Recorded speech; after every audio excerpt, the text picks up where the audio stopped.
안녕하세요 여러분, 젠답이라고 합니다. 저랑 애니 얘기하지 않으실래요? 제가 최근에 넷플릭스에 있는 황천의 츠가이라는 작품을 정말 재밌게 봤는데요. 이제 이 황천의 츠가이라는 작품이 강철의 연금술사 작가님의 작품이란 말이죠.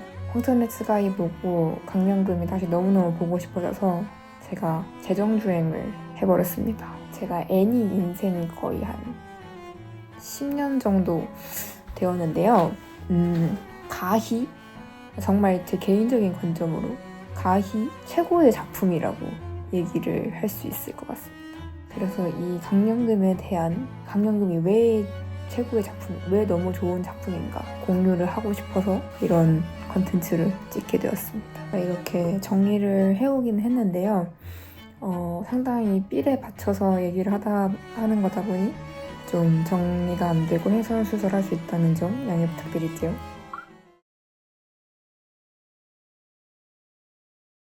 첫 번째로 개인적으로 생각하는 왜 강철의 연금술사가 가히 완벽한 만화라고 생각하는 이유. 첫 번째는 완벽한 스토리와 황금 밸런스입니다. 자, 이 황금 밸런스가 뭘 얘기하냐. 그림체, 액션, 떡밥, 스토리 반전, 재미 요소, 철학 하나도 빠지는 게 없어요.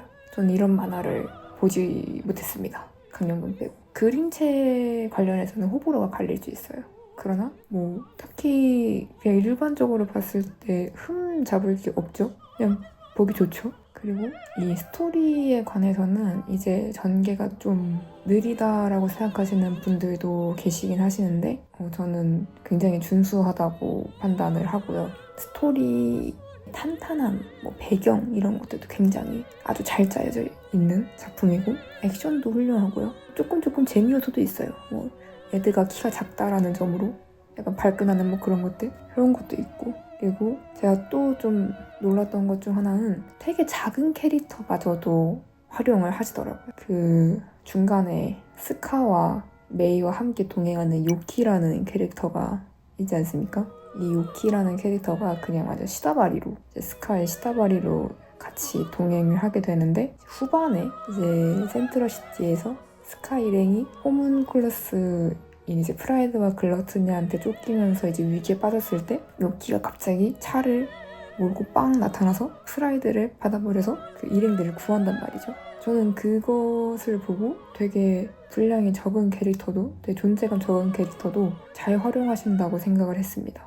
그렇게 활용을 안 할 수도 있는데 그렇게 하셨다는 것에서 좀 되게 빠지는 게 없다고 생각을 하고요.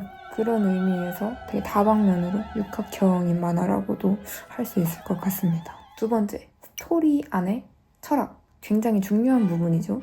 이 작가가 이 만화를 통해서 뭘 전달하려고 하는가 정말 많은 요소들을 언급을 할 수 있습니다. 강철의 연금술사에서는 이제 배경 요소가 되는 것들이 가족, 전쟁, 종교, 개인적인 가치관, 철학 이 모든 것들을 언급을 하는 만화이기 때문에 정말 많은 내용을 얘기할 수 있지만 개인적으로 정말 와닿은 한 부분만 언급을 저는 하고자 합니다. 이 만화에서 매우 중요한 내용이죠. 등과 교환의 법칙. 이 연금술이라는 요소가 만화에서 굉장히 중요한 내용이잖아요. 근데 이제 연금술이라는 것은 일단은 능력이기 때문에 이 능력을 만화 내에서 그냥 싸움 요소로만 쓰이는 경우를 많이 봤는데 이 연금술이라는 능력 자체에도 가치관을 넣으셨다. 철학을 넣으셨다. 라는 것을 굉장히 인상 깊게 봤습니다. 왜냐면 이런 경우를 많이 못 봤거든요. 근데 연금술이라는 것 자체를 하나의 철학과 가치관으로 녹여냈다라는 것에서 되게 인상을 깊게 받았습니다. 그리고 이제 연금술과 같이 이제 애니 전체를 관통하는 이제 철학이 등가 교환의 법칙이죠. 이거는 일반적인 저희 세상 사회에서도 적용되는 내용이지만 이 만화에서 얘기하고자 하는 것은 등가 교환의 법칙을 넘어선 것이라고 할 수 있을 것 같은데요. 이제 마지막 에피소드에 아주 명장면이죠. 에드가 밀리한테 프로포즈를 하는 장면. 내 인생의 절반을 줄 테니 너 인생의 절반을 줘. 그러더니 밀리가 하는 말. 절반이 뭐야, 다 줄 텐데. 등가 교환의 법칙을 그냥 가볍게 무너뜨리죠. 그리고 그게 뭐다? 사랑이다. 이거 굉장히 중요한 내용이라고 생각합니다. 저희가 일반적으로 사는 세상에서도 그냥 주는 대로 받는 것을 당연하게 생각하는 경우가 있죠. 하지만 세상은 그렇게 흘러가지 않아요. 세상엔 사랑이 존재하죠. 그리고 그 사랑은 같은 값을 나눠주면서 이루어지지 않아요. 더 나은 방향으로, 세상이 더 나은 방향으로 가기 위해서도 사랑이 그 1대1이 아닌 더 많은 것을, 1을 받았으면 더 많은 것을 줄 아는 그런 선순환이 이루어져야 더 좋은 세상이 될 수 있는 거고. 그리고 저는 에드가 이제 진리 앞에서 알을 데려왔을 때 자신의 연금술, 자신의 진리의 문을 대가로 주고 갔잖아요. 그 면에서도 에드가 자신에게 있던 일을 진리에게 주고 알을 데려왔다고 생각을 했어요. 그것도 사랑이라고 생각이 들었습니다. 그런 면에서 세상은 등가 교환이 아니고 사랑은 등가 교환이 아니고 그 하나를 더 주는 것, 그렇게 선순환으로 이뤄가는 것, 이런 교훈을 또 주고 있다고 생각을 했습니다. 또 이제 강연금에서 얘기할 수 있는 건 에드의 성장과 저는 또 태도에 대한 얘기가 좀 생각이 났는데요. 마지막 싸움에 이제 에드는 반 호헨하임의 아들이고, 그리고 이제 플라스크손 난쟁이도 반 호헨하임의 모습을 따고 나왔기 때문에 둘이 비슷하게 생기기 너무 당연하지만 둘 다 같은 연금술을 가지고 있고, 뭐 사람으로서의 이제 둘 다 같은 삶을 가지고 있었을 때 그 삶을 어떻게 바라보냐에 따라서 결말이 달라지는 그런 생각이 좀 들었습니다. 반 호헨하임과 플라스크에게 둘에게 모두 같은 양의 현자의 돌이 있었지만 반 호헨하임은 그 현자의 돌 한 명과 얘기하면서 동료로 만들었고, 플라스크는 그저 도구로만 바라봤죠. 엄연히 동료로 만들 수 있던 사람들을, 인간들을 그냥 도구로만 바라봤고, 에드는 자신의 과오를 뼈저리 다시 새기면서 그걸 기억하면서 성장해 나갔지만, 플라스크손 난쟁이는 자신의 7대 죄악들을 그냥 떼버렸죠. 뭐 보려고 하지도 않고 자기 안에서 떼버렸죠. 그리고 플라스크손 난쟁이와 에드가 가장 극명하게 드러나는 거는 이제 연금술의 힘인 진리를 대할 때의 차이가 있죠. 플라스크손 난쟁이는 이제 연금술이라는 큰 힘을 가지고 이제 신을 얻으려고 했잖아요. 거기에 중독되고 집착을 한 거죠.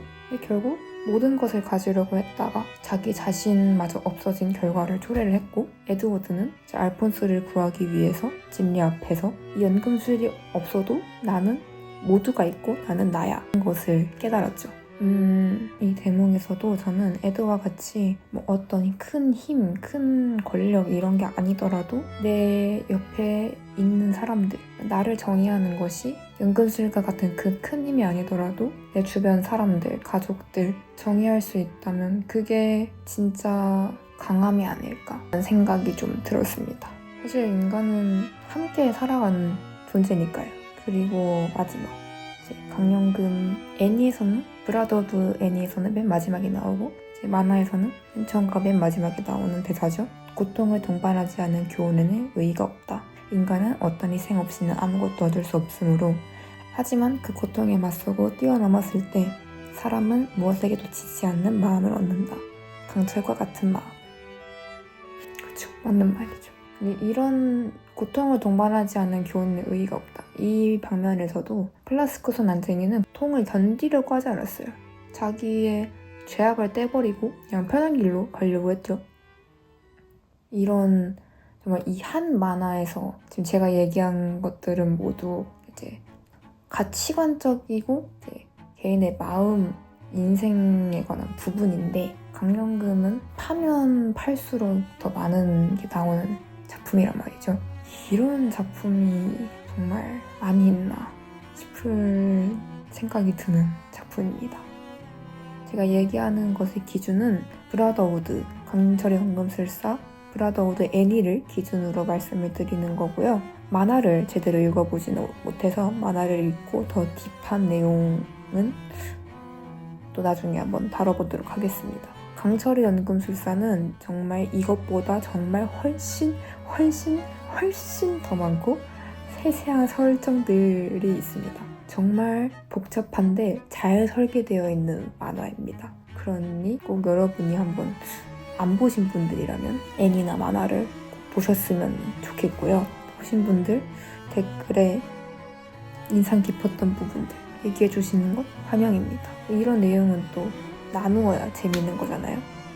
네, 그래서 이렇게 강철의 연금술사 얘기를 한번 해봤고요. 다음에 또 인상 깊은 애니가 있으면 한번 정리해서 가져보도록 하겠습니다. 감사합니다.